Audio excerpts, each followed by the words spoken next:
કેમ છો બધા? મજામાં? આજે આપણે ચાલુ કરવાના છીએ ફિઝિક્સનું બીજું ચેપ્ટર, સ્થિત વિદ્યુત સ્થિતિમાન અને કેપેસિટન્સ. હવે વિદ્યુત સ્થિતિમાનની વાત કરીએ તો તમે ચેપ્ટર 3 ભણી ગયા છો, પ્રવાહ વિદ્યુત. એટલે તમને વિદ્યુત સ્થિતિમાન વિશે ખ્યાલ જ હશે, બરોબર? તમે પ્રવાહની વાત કરતા હશો, વિદ્યુત પ્રવાહ વધારે વિદ્યુત સ્થિતિમાનથી ઓછા વિદ્યુત સ્થિતિમાન તરફ વહે, બરોબર? આવી બધી ગણતરી અને આવા બધા કોન્સેપ્ટ આપણે ત્રીજા ચેપ્ટરમાં ભણ્યા જ છીએ. પણ આ ચેપ્ટરમાં આપણે ભણશું કે ખરેખર વિદ્યુત સ્થિતિમાન છે શું. આપણે અત્યાર સુધી ત્રીજા ચેપ્ટરમાં એવો વાત કરી કે આ જગ્યાનું વિદ્યુત સ્થિતિમાન આ બિંદુએ આટલું છે, આ બિંદુએ આટલું છે. જુદા જુદા વિદ્યુત સ્થિતિમાનોની વાત કરી, વિદ્યુત સ્થિતિમાનોના તફાવતની વાત કરી. પણ ખરેખર વિદ્યુત સ્થિતિમાન છે શું, તો એની ચર્ચા આપણે આ ચેપ્ટરમાં કરવાના છીએ. તો સૌથી પહેલાં તો આપણે થોડાક ઈસવીસન પૂર્વે ભૂતકાળમાં જઈ આવીએ, બરોબર? આપણે વાત કરી હતી ગુરુત્વાકર્ષી બળની, જે હંમેશા આકર્ષી પ્રકારનું હોય, F બરાબર G(m1m2)/r². પછી આપણે સ્પ્રિંગના કંઈક બળની વાત કરી હતી. સ્પ્રિંગમાં આપણે કંઈક બળ લગાડીએ તો સ્પ્રિંગ સંકોચાય, એમાં ઉર્જા સંગ્રહ પામે. જેવું બાહ્ય બળ હટાડી લઈએ એવું સ્પ્રિંગ પાછી વિસ્તરણ પામે અને ઉર્જા મુક્ત કરે. એનાથી વિરુદ્ધ જો તમે સ્પ્રિંગને ખેંચો તો એ વિસ્તરણ પામે અને ઉર્જા સંગ્રહ કરે. અને જેવું તમે બાહ્ય બળ હટાડી લ્યો એટલે પાછી સંકોચાય અને ઉર્જા મુક્ત કરે. તો તમને યાદ હોય તો આપણે આવા પ્રકારના બળને સંરક્ષી બળ કીધા હતા. ઘર્ષણ બળને આપણે સંરક્ષી બળ નહોતું કીધું, પણ ગુરુત્વાકર્ષી બળને પાછું આપણે સંરક્ષી બળ કીધું હતું. એનું સિમ્પલ ઉદાહરણ એવું કંઈક થાય કે જો આપણે અમુક ઊંચાઈએ બોલને ફેંકીએ છીએ તો એ ગુરુત્વાકર્ષણની વિરુદ્ધ દિશામાં ગતિ કરે છે. ગુરુત્વાકર્ષી બળ જમીનમાં નીચે તરફ લાગે અને પદાર્થ સ્થાનાંતર ઉપર તરફ કરે છે. જો બળને સ્થાનાંતર પરસ્પર વિરુદ્ધ દિશામાં હોય, એટલે કે પ્રતિ સમાંતર હોય, તો બે વચ્ચેનો ખૂણો 180 થાય, cos 180 -1 થાય. એટલે કે બોલ ઉપર ગુરુત્વાકર્ષી બળ દ્વારા કરવામાં આવતું કાર્ય ઋણ થાય. હવે બોલ મહત્તમ ઊંચાઈએ પહોંચી અને પાછો નીચે આવે તો હવે જે દિશામાં ગુરુત્વાકર્ષી બળ લાગે છે એ જ દિશામાં સ્થાનાંતર પણ થશે. એટલે કે બળ અને સ્થાનાંતરની દિશા સરખી છે, ખૂણો 0. એટલે કે આ વખતે કાર્ય ધન થશે. તો જે જગ્યાએથી તમે બોલ ઉછાળ્યો છે એ જ જગ્યાએ જ્યારે બોલ પાછો ફરશે ત્યારે ગુરુત્વાકર્ષી બળ દ્વારા કરવામાં આવતું કાર્ય 0. કારણ કે બોલ ઉપર તરફ ગયો ત્યારે ગુરુત્વાકર્ષી બળે ઋણ કાર્ય કર્યું અને જ્યારે બોલ નીચે તરફ આવે છે ત્યારે તેણે ધન કાર્ય કર્યું. ટોટલ કાર્ય કેટલું, તો કે 0. તો આવી કંઈક ગુરુત્વાકર્ષી બળની આપણે ચર્ચાઓ કરી હતી જે તે ટાઈમે ગુરુત્વાકર્ષણ ચેપ્ટરમાં, જે એક સંરક્ષી બળ છે. હવે તમને એમ થાય કે સરને શું થઈ ગયું છે, કેમ આવી ભૂતકાળની જૂની વાતો યાદ કરે છે, સરને 11th યાદ આવતું હશે એવું કંઈક છે? ના, એવું નથી. પણ એના જેવો જ કોન્સેપ્ટ, ગુરુત્વાકર્ષી બળ જેવો જ એક નવું બળ આપણે ભણ્યા છીએ પહેલા ચેપ્ટરમાં, વિદ્યુતીય બળ, જેનું સૂત્ર પણ કંઈક ગુરુત્વાકર્ષી બળ જેવું જ છે. ત્યાં G આવતું હતું, અહીંયા K આવે છે. ત્યાં M1 M2 આવતું હતું, અહીંયા Q1 Q2 આવે છે. અંતરના વર્ગના વ્યસ્ત પ્રમાણમાં તો અહીંયા પણ છે. તો આપણે જે નવું વિદ્યુતીય બળ ભણ્યા ને પહેલા ચેપ્ટરમાં, એ વિદ્યુતીય બળ છે ને એ પણ ગુરુત્વાકર્ષી બળની જેમ સંરક્ષી બળ જ છે. અને એના દ્વારા જે ક્ષેત્ર રચાય છે ને, વિદ્યુત ક્ષેત્ર, એને સંરક્ષી બળ ક્ષેત્ર આપણે કહી શકશું. તો આપણે સંરક્ષી બળની વાત કરી તો ધારો કે આપણે એક ઈંટ છે જે ગ્રાઉન્ડ ફ્લોર ઉપર રહેલી છે. હવે આ ગ્રાઉન્ડ ફ્લોર પર રહેલી ઈંટની સ્થિતિ ઉર્જા કેટલી હશે, તો કે 0. કારણ કે ગ્રાઉન્ડ ફ્લોરની ઊંચાઈને આપણે 0 ધારી છે, H બરાબર 0 ધારીએ. હવે જો તમે આ ઈંટને પેલા માળે લઈ જાઓ જેની ઊંચાઈ h છે, તો ઈંટની ઊંચાઈ વધી કે નહીં? જો ઈંટની ઊંચાઈ વધે તો એની સ્થિતિ ઊર્જા વધે. હવે જાતે જાતે ઈંટની ઊંચાઈમાં વધારો થયો, જાતે જાતે ઈંટની સ્થિતિ ઊર્જા વધી તો કે ના. જાતે જાતે આ કાંઈ હકુબાના ખેલ તો છે નહીં કે ઈંટ ઉપર આમ જાદુ કર્યું ને ડાયરેક્ટ ગ્રાઉન્ડ ફ્લોરથી ફર્સ્ટ ફ્લોર ઉપર પહોંચી ગઈ. ના, તમારે કાર્ય કરવું પડશે. તો કાર્ય કરવું પડશે એ શું થશે? તો કે તમે જે કાર્ય કરો છો ને ઈંટ ઉપર, એ કાર્ય ઈંટમાં સ્થિતિ ઊર્જા સ્વરૂપે સંગ્રહ પામશે. તમે એની ઉપર વધારે કાર્ય કરશો, ધારો કે second, third floor, fourth floor સુધી લઈ જાઓ, તો તમારે સ્થાનાંતર વધારે કરવું પડશે. તો સ્થાનાંતર વધારે તો કાર્ય પણ વધારે, તો સ્થિતિ ઊર્જા પણ વધારે. ધારો કે 5મા માળે એક ટેનિસનો બોલ લઈ ગયા, નીચે તમારા ઘનિષ્ઠ મિત્રને તમે ઊભા રાખ્યા ગ્રાઉન્ડ ફ્લોરે, અને 5મા ફ્લોરેથી તમે એ બોલને પડતો મૂક્યો અને એ તમારા ઘનિષ્ઠ મિત્રના માથામાં વાગ્યું, તો એના દ્વારા અનુભવાતી ઊર્જા, એના દ્વારા મેળવાતી ઊર્જા, અને પેલા માળેથી મૂકેલા બોલને જેને વાગે અને અનુભવાતી ઊર્જા, બે સેમ હશે? તો કે ના, બેયની સ્થિતિ ઊર્જા જુદી જુદી છે. જેમ ઊંચાઈ વધારે એમ સ્થિતિ ઊર્જા વધારે. પણ આ વધારે સ્થિતિ ઊર્જા આપણે બોલને આપવા માટે કાર્ય પણ વધારે જ કરવું પડે છે કે નહીં?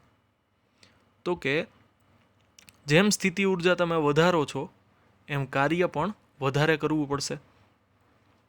તો તમારે પદાર્થની સ્થિતિ ઊર્જામાં કરવા પડતા વધારા પાછળ કરવું પડતું કાર્ય કેટલું હશે?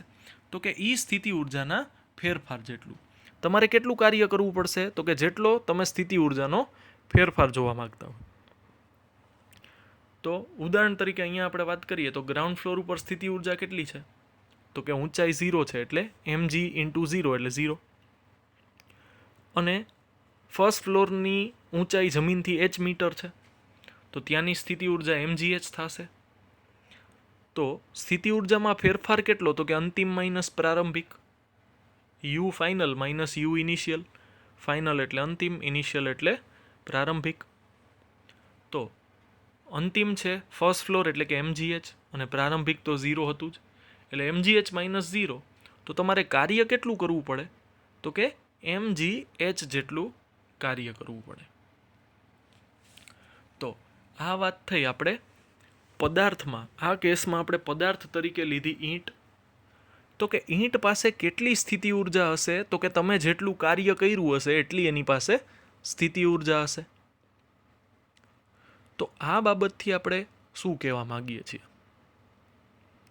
તો કે આ જ કોન્સેપ્ટનો ઉપયોગ કરી અને આજે આપણે વાત કરવાના છીએ સ્થિત વિદ્યુત સ્થિતિમાનની. હવે સ્થિત વિદ્યુત સ્થિતિમાન માટે આપણે શું કરવું પડશે? તો કે આપણે ધારીએ કે અવકાશમાં કોઈ એક કેપિટલ ક્યુ વિદ્યુત ભાર છે. જો તમે અહીંયા જોઈ શકો છો એમ પી બિંદુએ શું છે? તો કે પી બિંદુએ એક કેપિટલ ક્યુ વિદ્યુત ભાર છે જે ધન સ્વભાવનો છે, એનો પ્રકાર છે એ ધન છે. હવે જો હું આર બિંદુએ કોઈ એક પરીક્ષણ વિદ્યુત ભાર વિચારું પ્લસ ક્યુ, જે ખૂબ જ નાનો છે. હવે આ ખૂબ જ નાનો વિદ્યુત ભાર, પરીક્ષણ વિદ્યુત ભારને આપણે શક્ય હોય એટલો નાનો લઈએ છીએ. શું કામ? એની ચર્ચા આપણે પહેલા ચેપ્ટરમાં કરી છે, થોડીક વાર પછી પાછી પણ કરશું. પણ અત્યારે આપણે જે મુદ્દો છે એની ઉપર આવીએ, મુદ્દાથી ભટકવું નથી આપણે. તો કે કેપિટલ ક્યુ વિદ્યુત ભાર છે જે પી બિંદુએ રહેલો છે, એનાથી ધારો કે આર અંતરે આ પરીક્ષણ વિદ્યુત ભાર પ્લસ સ્મોલ ક્યુ રહેલો છે, એની ઉપર કેપિટલ ક્યુ કેવું બળ લગાડશે? તો કે આ ધનભારને અપાકર્ષી બળ લગાડશે. એટલે કે વિદ્યુતીય બળ F ઇલેક્ટ્રિક, બરોબર? આ એફ ઇલેક્ટ્રિક છે, વિદ્યુતીય બળ. તો આ ગુરુત્વાકર્ષણ જેવું જ થયું કે નહીં? થોડુંક એના જેવું જ આવશે, ધીરે ધીરે સમજાશે. બરોબર, અત્યારે જોડાઈને રહ્યું આનાથી. હવે મારે શું કરવાનું છે? તો કે મારે વિદ્યુત ભારને આર બિંદુએથી લઈ અને પહોંચાડવાનો છે પી બિંદુએ.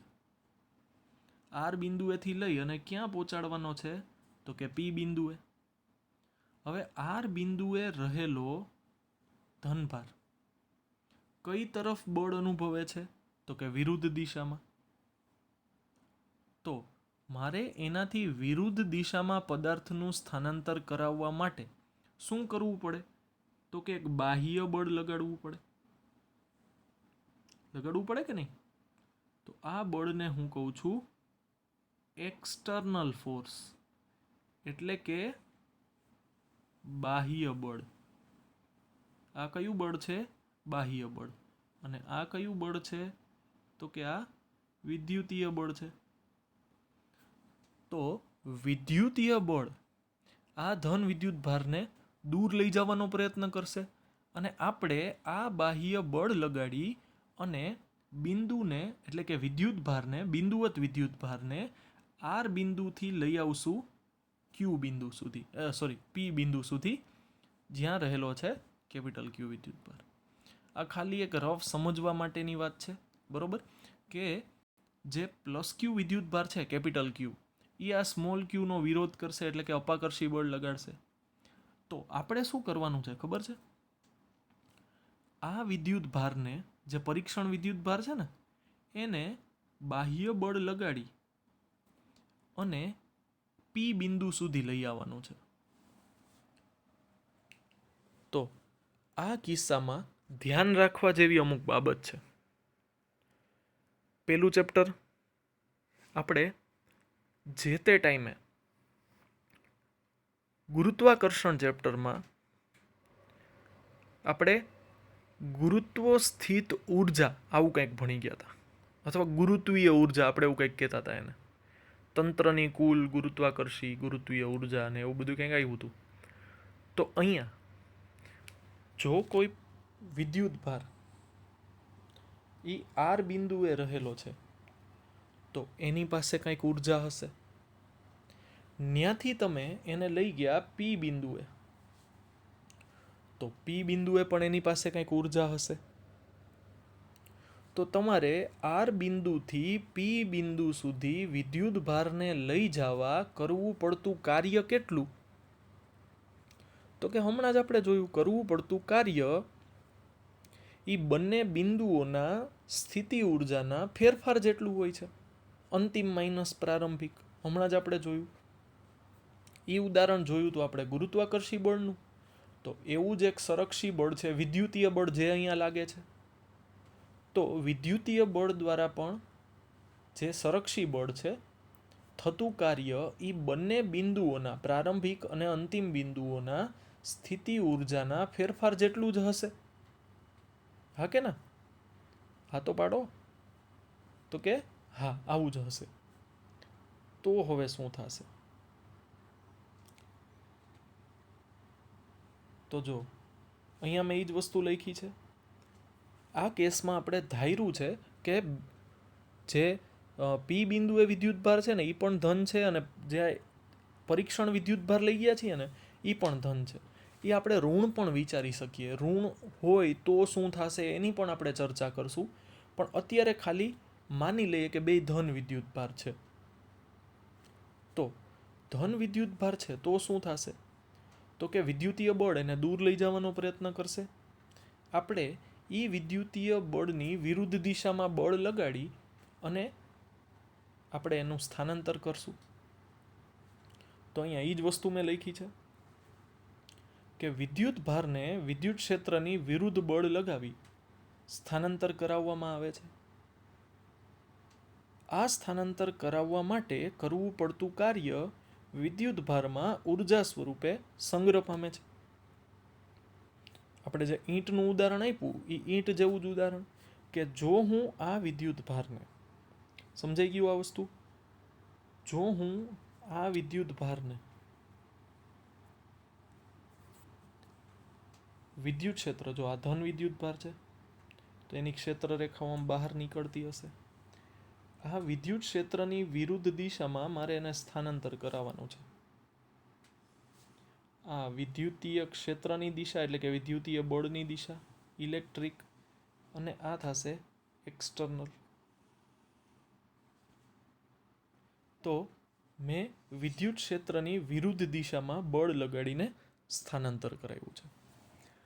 તો આ સ્થાનાંતર મારે બહુ જ ઝડપથી કરાવવાનું છે, કેમ 1 સેકન્ડમાં વિદ્યુત ભારને મેં અહીંથી ઉપાડી અને અહીંયા પહોંચાડી દીધો. બહુ જ ફટાફટ વિદ્યુત ભારને અહીંથી ઉપાડી અને અહીંયા પહોંચાડી દીધો. ફટાફટ કામ પૂરું કરો, એવું કરવાનું છે? તો કે ના, એવું કરવાનું નથી. જો હું વિદ્યુતીય બળ કરતાં, ધારો કે આ 5 ન્યૂટન છે, ઉદાહરણ તરીકે રફ ઉદાહરણ લઈએ છીએ. ધારો કે આ 5 ન્યૂટન છે, જે બાહ્ય બળ લાગે છે એ 5 ન્યૂટન છે. બાહ્ય બળ નહીં, વિદ્યુતીય બળ એફ ઇલેક્ટ્રિકલ. તો વિદ્યુતીય બળ 5 ન્યૂટન છે અને હું અહીંયા રહેલા વિદ્યુત ભાર ઉપર ધારો કે 500 ન્યૂટનનું બાહ્ય બળ લગાડું. કેટલું? 500 ન્યૂટનનું. તો શું થશે? બહુ જ ઝડપથી આ વિદ્યુત ભાર અહીંયા પહોંચી જશે. હા કે ના? શું કામે? કારણ કે આ સ્મોલ ક્યુ વિદ્યુત ભાર ઉપર લાગતું પરિણામી બળ કેટલું? તો કે 500 - 5 એટલે કે 495. તો 495 ન્યૂટનનું બળ લાગશે તો વિદ્યુત ભાર બહુ ઝડપથી ગતિ કરશે. પણ આપણે એવું કરવાનું નથી. આપણે શું કરવાનું છે?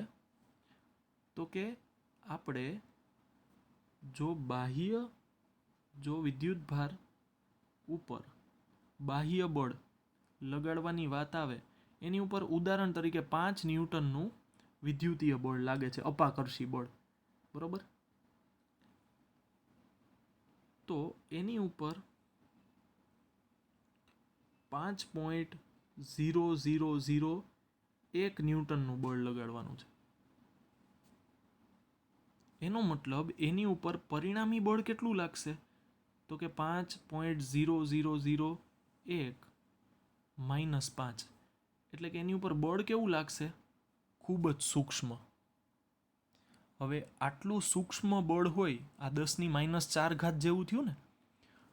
જો બળ ખૂબ જ સૂક્ષ્મ હોય તો આપણી પાસે એફ બરાબર સૂત્ર શું છે? તો કે ma.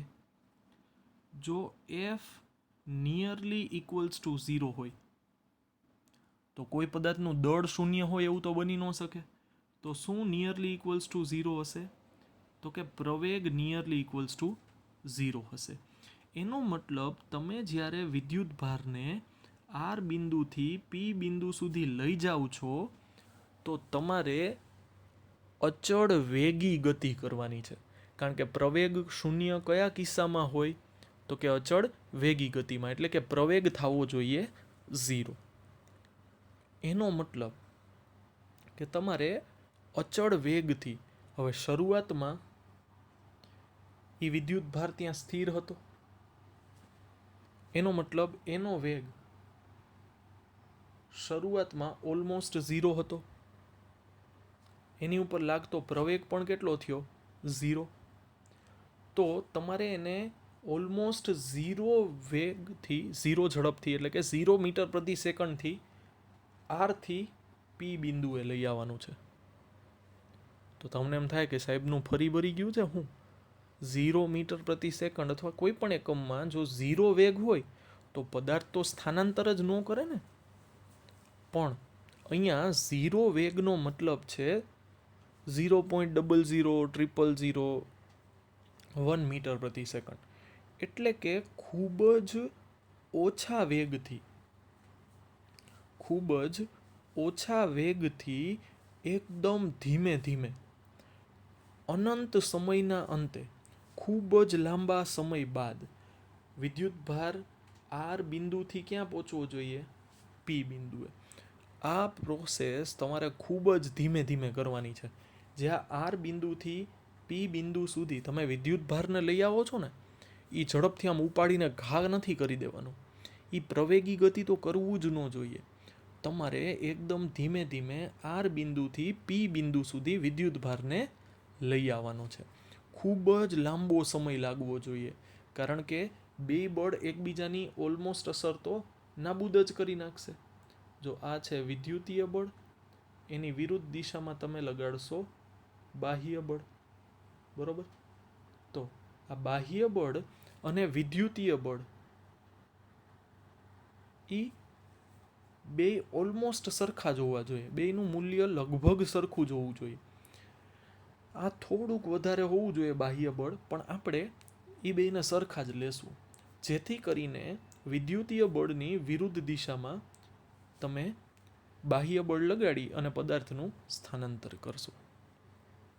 અમે તમને હમણાં જ કીધું હતું કે જો ઋણ વિદ્યુત ભાર હોય તો શું થાય. તો તમને યાદ છે આપણે પરીક્ષણ વિદ્યુત ભાર તો ધન જ લઈએ છીએ. તો આપણે માની લઈએ કે આ વિદ્યુત ભાર ઋણ છે. હવે આ વિદ્યુત ભાર ઋણ છે કેપિટલ ક્યુ, તો એ પ્લસ ક્યુને શું કરશે, સ્મોલ ક્યુને, પરીક્ષણ વિદ્યુત ભારને આકર્ષશે. એનો મતલબ આ વખતે વિદ્યુતીય બળ આ દિશામાં હશે. અને જો વિદ્યુતીય બળ આ દિશામાં હોય અને બે બિંદુઓ એકબીજાથી આર અંતરે હોય તો શું થશે, ફટાફટ વિદ્યુતીય બળ છે એ પરીક્ષણ વિદ્યુત ભારને પોતાની તરફ ખેંચી લેશે. તો પોતાની જાતે જાતે કોઈ પણ બાહ્ય બળની અસર હેઠળ, કોઈ પણ બાહ્ય બળની અસર વગર ખાલી વિદ્યુતીય બળની અસર હેઠળ જ જે વિદ્યુત ભાર છે એ આર થી પી પહોંચી જશે. પણ શું એ એકદમ ધીમે ધીમે જશે? તો કે ના, વિદ્યુતીય બળનું મૂલ્ય તો મોટું હશે. તો એફ મોટું હોય તો એ પણ મોટું હોય, અને એ મોટું હોય તો વી અચળ રહી જ ન શકે, વીનું મૂલ્ય પણ વધે. એનો મતલબ ખૂબ જ ઝડપથી એ આર બિંદુથી પી બિંદુ સુધી પહોંચી જશે. જી ચાલે નહીં. અહીંયા આ વસ્તુ શક્ય નહીં થાય. તમારે જો આ પ્રયોગ કરવો છે તો એમાં ખૂબ જ ધીમે ધીમે એકદમ સ્લોલી વિદ્યુત ભારને આર થી પી બિંદુએ લઈ આવવાનો છે. પણ જો ખાલી તમે વિદ્યુતીય બળની અસર રહેવા દો તો આવું થશે નહીં. તો આવું ન થાય એટલા માટે તમારે શું કરવાનું, તો કે જે વિદ્યુતીય બળ લાગે છે, તમે જે આ વિદ્યુત ભારને ઋણ ધાર્યો એટલે અહીંયા આકર્ષી બળ લાગે છે, બરોબર?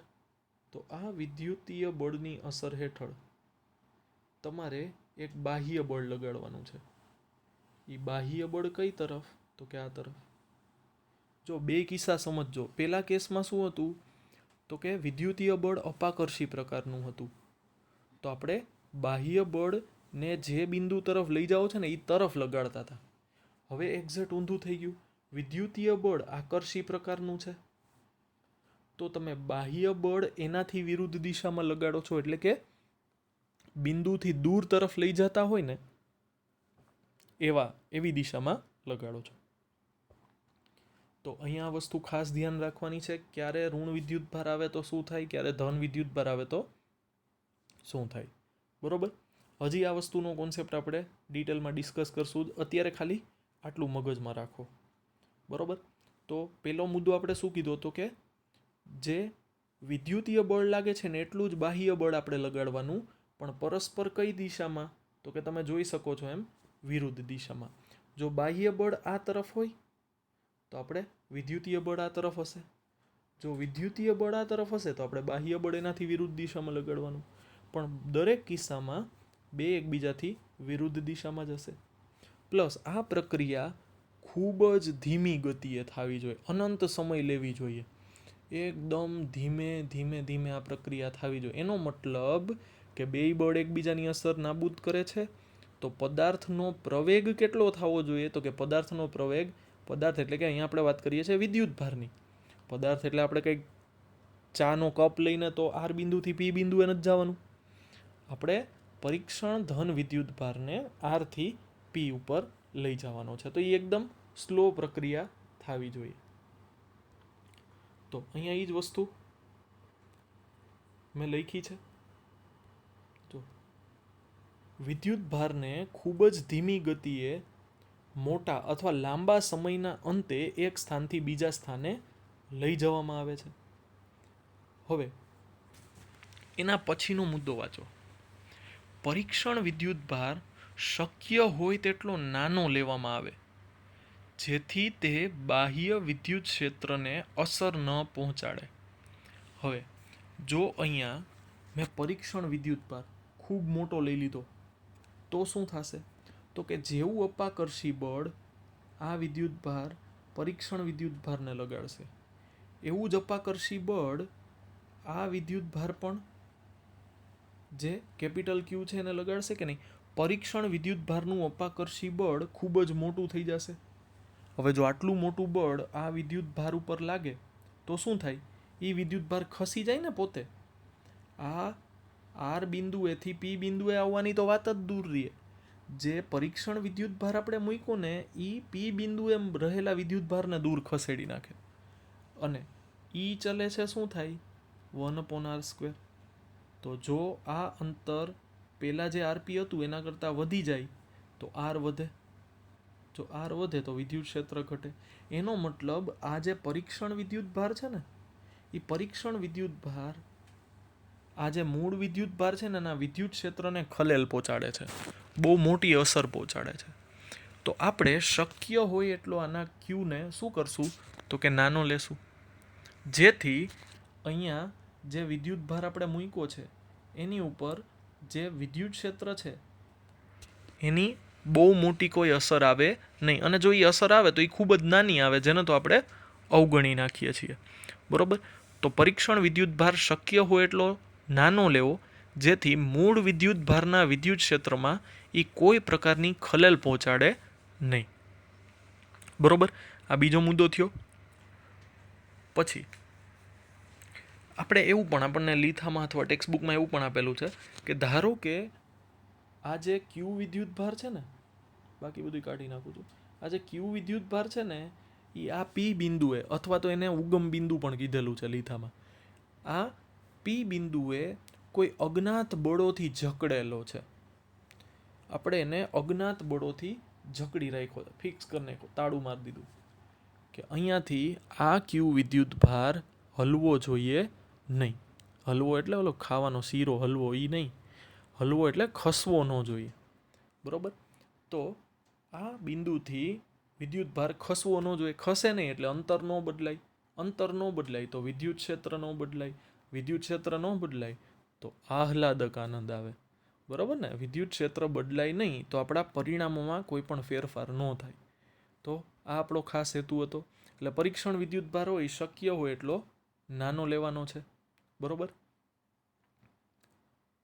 હવે વાત આવે વિદ્યુત ભારના સ્થાનાંતરની. આપણે કીધું તો ખરી કે જો વિદ્યુતીય બળ છે એ આ રીતે લાગતું હોય અપાકર્ષી પ્રકારનું, આને આપણે ધન વિદ્યુત ભાર ધાર્યો. આ તો ધન છે જ ઓલરેડી પરીક્ષણ વિદ્યુત ભાર. તો વિદ્યુતીય બળ જેને હું ઇલેક્ટ્રિક ફોર્સ કહું છું થી દર્શાવ્યો છે, એલઈ નથી લખ્યું, આ ઇલેક્ટ્રિક ફોર્સ લખ્યું છે. બરાબર? તો બાહ્ય બળ એનાથી વિરુદ્ધ હશે. તો બાહ્ય બળ આ દિશામાં લાગે છે અને તમે સ્થાનાંતર પણ એ જ દિશામાં કરાવો છો. તો કાર્યનું સૂત્ર શું છે? બળ ગુણ્યા સ્થાનાંતર. હવે આ જે વિદ્યુતીય બળ છે એનું મૂલ્ય બાહ્ય બળ જેટલું હોવું જોઈએ, એટલે કે બાહ્ય બળનું મૂલ્ય વિદ્યુતીય બળ જેટલું હોવું જોઈએ, કારણ કે પ્રવેગ શૂન્ય રાખવાનો છે. હવે આ બિંદુએ વિદ્યુત ક્ષેત્ર કેટલું? તો કે આપણી પાસે સૂત્ર છે F બરાબર QE.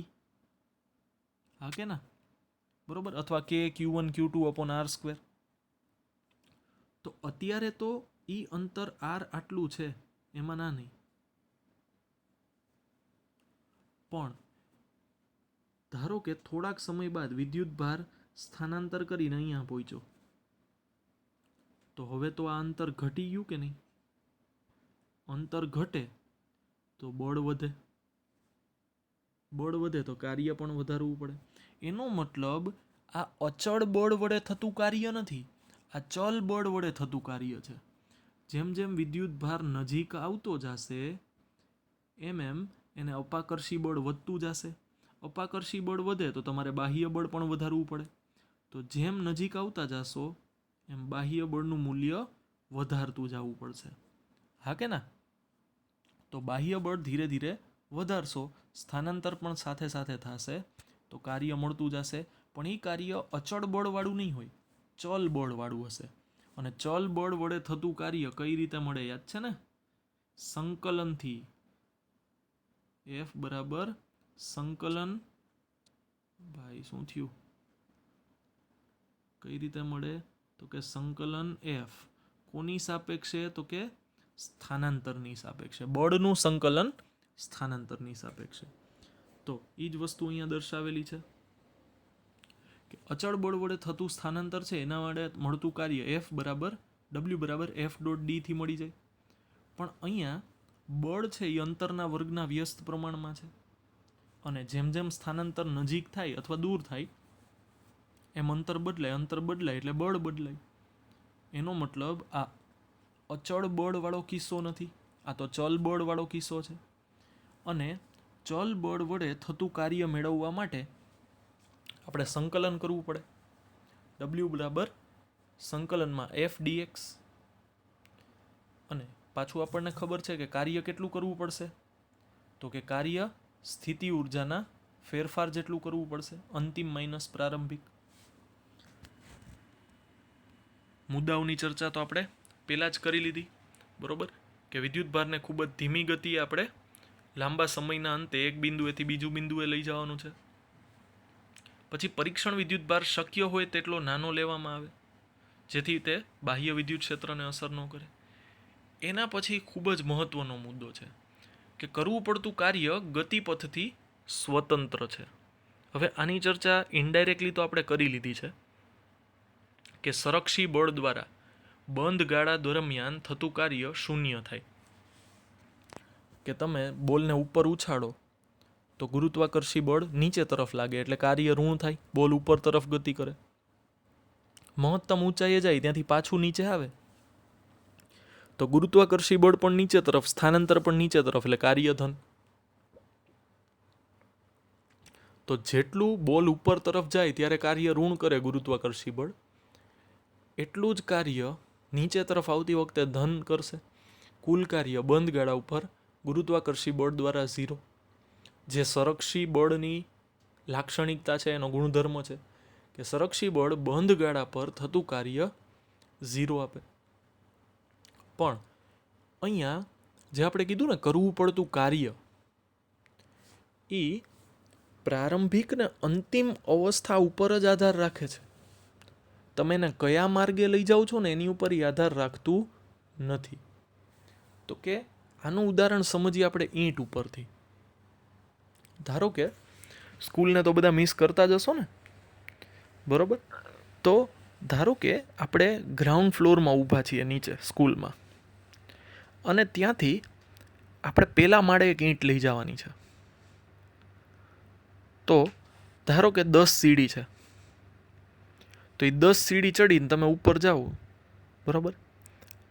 તો સ્થિતિ ઉર્જામાં, ઈંટની સ્થિતિ ઉર્જામાં કંઈક વધારો થયો હશે. તમે કરેલું કાર્ય કેટલું? તો કે ઈંટની સ્થિતિ ઉર્જામાં થયેલો વધારો અથવા ફેરફાર. હવે જો તમે પહેલા માળે આખી લોબીમાં ચાલશો ને તો પણ એ કાર્યમાં ગણાશે નહીં. શું કામે? સમાન ઊંચાઈએ પહેલા માળે બધા જ બિંદુએ સ્થિતિ ઉર્જા કેવી હશે? સરખી. એટલે કે તમે પહેલા માળે ચડાવી લ્યો, પછી લોબીમાં ચાલશો ને તો ત્યાં ક્યાંય પણ કાર્ય નહીં કરવું પડે.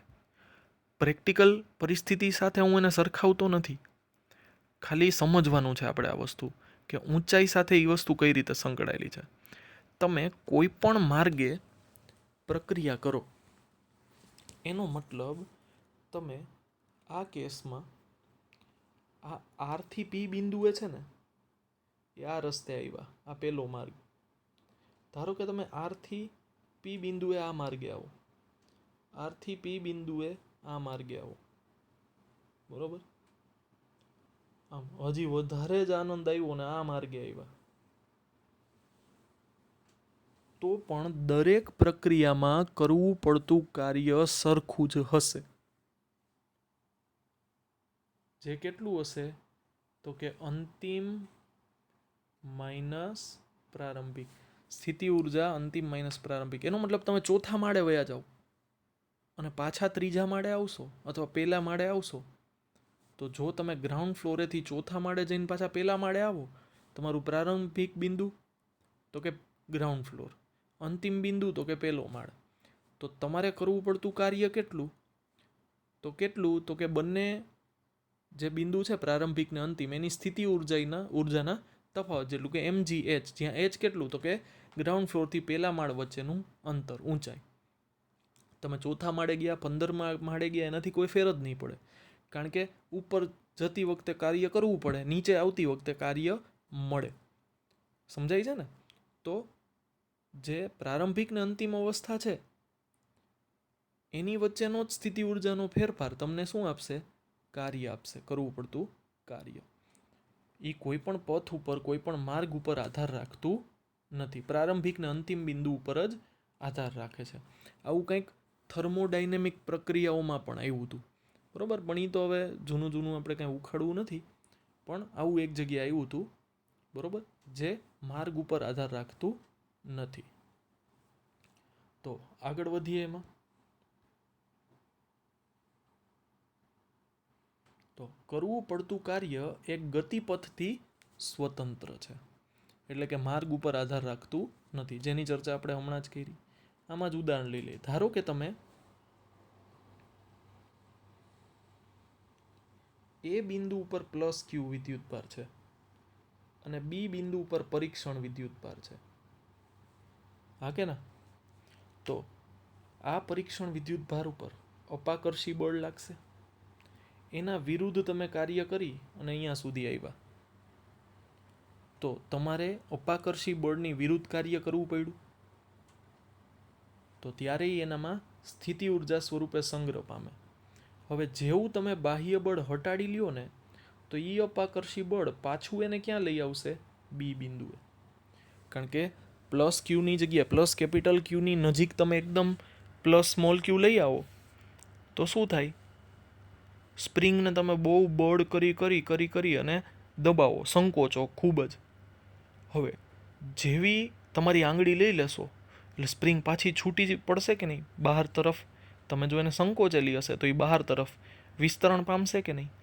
તો એ જ રીતે જેવો તમે પ્લસ સ્મોલ ક્યુને બાહ્ય બળની મદદથી અહીંયા લઈ આવ્યા, હવે જેવું એ બાહ્ય બળ તમે દૂર કરશો ને તો શું થશે? સીધો વિદ્યુતભાર છે એ આપમેળે ક્યાં પહોંચી જશે? બી બિંદુએ.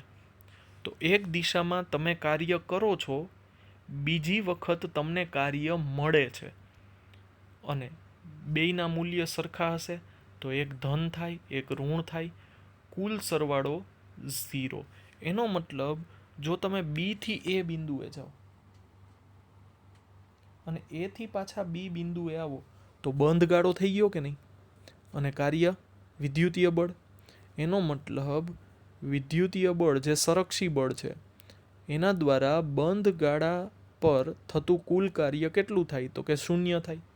નીચે વિધાન પણ લખેલું છે કે તમે એ ટુ બી જાઓ ને પાછા બી ટુ એ આવો તો કરવું પડતું કુલ કાર્ય કેટલું થાય? તો કે 0 થાય. બંધ ગાળામાં સંરક્ષી બળ દ્વારા થતું કુલ કાર્ય 0 થાય છે, બરોબર? તો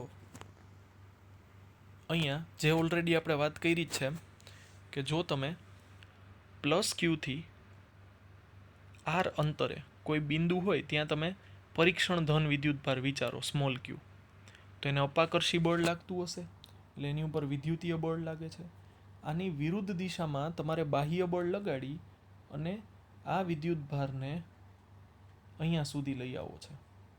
કોઈ પણ ગતિપથે આવશો કાંઈ ફેર પડશે નહીં, જે નીચે દર્શાવેલું છે, બરોબર? એ ગતિપથથી સ્વતંત્ર છે.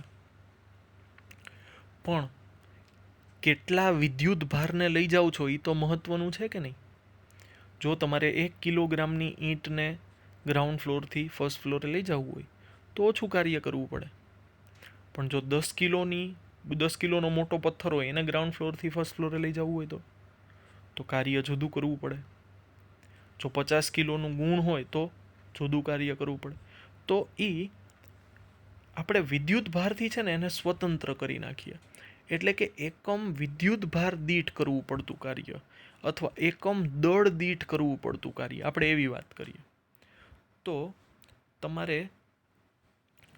છે ને સ્ટાન્ડર્ડ આપણે આનો ભાવ ફિક્સ કરી નાખે કે આટલું વજન ઉપાડવાના આટલા, એટલે એ સ્ટાન્ડર્ડ ફિક્સ કરી નાખે કે ધારો કે 1 કિલોગ્રામ છે, ફ્લાઇટમાં તમે જતા હોય ને એક્સ્ટ્રા લગેજ થાય તો નોર્મલી અહીંથી તમે જાઓ તો ફ્લાઇટમાં ફોર એક્ઝામ્પલ અહીંથી તમે દુબઈ જાઓ છો. દુબઈમાં નોર્મલ તમારે જે અલાવેબલ ફ્લાઇટનો વેઇટ હોય ધારો કે 30-40 કિલો એ પૂરો થઈ ગયો છે અને હજી તમારે વધારે લઈ જાઓ છે વેઇટ, તો પર કેજી છે એ ત્યાં સપોઝ કે 40 દિરામ હોય, રફ એક્ઝામ્પલ આપું છું, 40 દિરામ. તો 40 દિરામ એટલે 1 દિરામના 20 રૂપિયા થાય એટલે 800 રૂપિયા થયા. એટલે 1 કિલોગ્રામ તમારે ફ્લાઇટમાં જો વધારે લઈ જવું હોય તો 800 રૂપિયા તમારે ચૂકવવા પડશે. તો એના જેવું પછી કેટલા કિલોગ્રામ છે એ તમારે સીધું મલ્ટીપ્લાય જ કરી નાખવાનું. બેઝિક એક વસ્તુ ફિક્સ કરી નાખી. તો એ જ રીતે એકમ વિદ્યુત ભાર દીઠ તમારે કેટલું કાર્ય કરવું પડશે એ આપણે ફિક્સ કરી નાખીએ. બરાબર. ગતિપથથી તો એ સ્વતંત્ર છે જ, આપણે પહેલાં જ વાત કરી. સ્થિતિ ઉર્જાઓનો ફેરફાર. તો આ જે એકમ વિદ્યુત ભાર ઉપર કરવું પડતું કાર્ય છે ને, એક જગ્યાએથી બીજી જગ્યાએ તમે લઈ જાઓ છો. તો ધારો કે મારે વ્યાખ્યા તરીકે આપવી હોય, ધારો કે આ બિંદુ છે એ પી છે અને આ ક્યુ છે. તો પી બિંદુએથી ક્યુ બિંદુએ જો મારે સ્મોલ ક્યુ જેટલા વિદ્યુત ભારને લઈ જવા કરવું પડતું કાર્ય, એ જ વિદ્યુત ભારમાં ઉર્જા સ્વરૂપે સંગ્રહ પામે છે. આ જે ઉર્જા છે ને એને કહેવાય વિદ્યુત સ્થિતિમાન અથવા સ્થિત વિદ્યુત સ્થિતિમાન. સમજીએ ને. જો અહીંયા હું આર થી પી બિંદુએ વિદ્યુત ભારને લઈ આવું છું. તો વિદ્યુત સ્થિતિમાન એટલે શું થશે? તો કે જે વિદ્યુત ભારને તમે વિદ્યુત ક્ષેત્રની વિરુદ્ધ દિશામાં બળ લગાડી એટલે કે કાર્ય કરી અને જે તે બિંદુએ લઈ આવો છો, તો એ બિંદુએ વિદ્યુત ભારમાં તમે જે કાર્ય કર્યું ને બાહ્ય બળ વડે, એ ઉર્જા સ્વરૂપે સંગ્રહ પામે છે. અને આ ઉર્જાને કહેવાશે જે તે બિંદુનું વિદ્યુત સ્થિતિમાન. શું કહેવાશે એને? જે તે બિંદુએ વિદ્યુત સ્થિતિમાન. હજી પ્રોપર વ્યાખ્યા ભણશું એટલે વધારે સમજાશે. પણ અત્યારે વાત કરીએ તો મેં તમને શું કીધું? તો કે જો તમે કોઈ વિદ્યુત ભારને, પરીક્ષણ વિદ્યુત ભારને વિદ્યુત ક્ષેત્રની વિરુદ્ધ દિશામાં બાહ્ય બળ લગાડી અને કાર્ય કરી અને બીજા બિંદુએ લઈ જાઓ, તો આજે તમે કાર્ય કર્યું ને એ જે તે વિદ્યુત ભારમાં ઉર્જા સ્વરૂપે સંગ્રહ પામે છે. અને આ વિદ્યુત ભારમાં સંગ્રહ પામતી ઉર્જા એ જે તે બિંદુનું વિદ્યુત સ્થિતિમાન કહેવાશે. તો વિદ્યુત સ્થિતિમાનની વ્યાખ્યા શું? તો કે ધારો કે તમે એને આર બિંદુથી પી એ લઈ આવ્યા, તો પી બિંદુનું અંતિમ માઇનસ આર બિંદુનું પ્રારંભિક વિદ્યુત સ્થિતિમાનનો તફાવત એટલે કે વીપી માઇનસ વીઆર બરાબર એમની સ્થિતિ ઉર્જાઓનો ફેરફાર એટલે કે કાર્ય ના છેદમાં તમે કેટલા વિદ્યુત ભારને લઈ આવો છો એ, એટલે કે છેદમાં આવશે ક્યુ. તો અહીંયા આપણે વાત કરીએ તો કે આ વ્યાખ્યા જ છે, આ વસ્તુ આપણે એક્સેપ્ટ કરવાની છે. આ વસ્તુ વ્યાખ્યા છે. એક રીતે મેં તમને આ વસ્તુ સમજાવી જ દીધી કે તમે જે બાહ્ય બળથી કાર્ય કરશો એ કાર્ય વિદ્યુત ભારમાં ઉર્જા સ્વરૂપે સંગ્રહ પામશે. આનું તમને સિમ્પલ ઉદાહરણ આપું તો ધારો કે પાણીની ડોલ છે, તમે પાણીની ડોલ ભરી અને ગ્રાઉન્ડ ફ્લોરેથી 5મા માળે જે ટાંકી રહેલી છે ને એમાં ઠલવો છો, ધારો કે એક ડોલ ભરીને, તો પાણી જાતે તો ઉપર જાતું નથી, તમે કાર્ય કરો છો, તો એ કાર્ય પાણીમાં સ્થિતિ ઉર્જા સ્વરૂપે સંગ્રહ પામે છે. હવે જેવો નળ ખોલશો એટલે શું થશે, તો કે 5મા માળેથી ગ્રાઉન્ડ ફ્લોરે તરત પાણી આવી જશે, સ્થિતિ ઉર્જાનું રૂપાંતરણ થશે ગતિ ઉર્જામાં. તો એ જ રીતે જે તમે બેટરી યુઝ કરો છો ને, 3જા ચેપ્ટરમાં ઘણી જગ્યાએ આપણે જોઈ હશે, કોષનો ઉપયોગ કર્યો, બેટરીનો ઉપયોગ કર્યો, ધન છેડાથી વિદ્યુત પ્રવાહ વહે છે. હવે વિદ્યુત પ્રવાહ વહે ક્યારે ખબર છે? જો વિદ્યુત સ્થિતિમાનનો તફાવત હોય તો. જો હું એમ કહું કે અહીંયા વિદ્યુત સ્થિતિમાનનો તફાવત અથવા વિદ્યુત સ્થિતિમાનનું મૂલ્ય +5 વોલ્ટ છે અને આ તરફ વિદ્યુત સ્થિતિમાનનું મૂલ્ય +5 વોલ્ટ છે, તો આમાં પ્રવાહ વહેશે જ નહીં, I = 0. શું કામે? તો કે આપણી પાસે સૂત્ર છે V = IR. હવે જો વિદ્યુત સ્થિતિમાનનો તફાવત જ 0 હોય તો અવરોધ ગમે એટલો હોય એનાથી ફેર જ ન પડે, પ્રવાહ 0 થશે, વિદ્યુત પ્રવાહ વહેશે જ નહીં. આ કોના જેવું છે કે એક માળ ઉપર 2 પાણીના ટાંકા છે, 2 છલોછલ ભરેલા છે અને તમે બેને પાઇપથી જોડો છો, તો કયા પાઇપથી કયા પાઇપમાં પ્રવાહ જશે, પાણી જશે? તો કે એકય નહીં. શું કામે? તો કે બેયની સ્થિતિ ઉર્જા કેવી છે? સરખી, અને પ્રવાહ તો હંમેશા વધારેથી ઓછા તરફ થાય.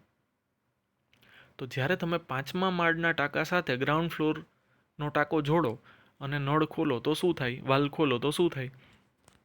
તો કે 5મા માળેથી પહેલા માળ તરફ અથવા ગ્રાઉન્ડ ફ્લોર તરફ પાણી વહેશે, વધારેથી ઓછા તરફ વહે.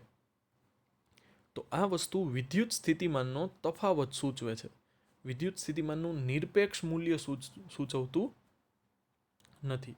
એટલે જો અહીંયા મેં લખ્યું છે કે સ્થિત વિદ્યુત સ્થિતિમાનના નિરપેક્ષ મૂલ્યનો કોઈ અર્થ નથી, પરંતુ વિદ્યુત સ્થિતિમાનના તફાવતનું મહત્વ છે.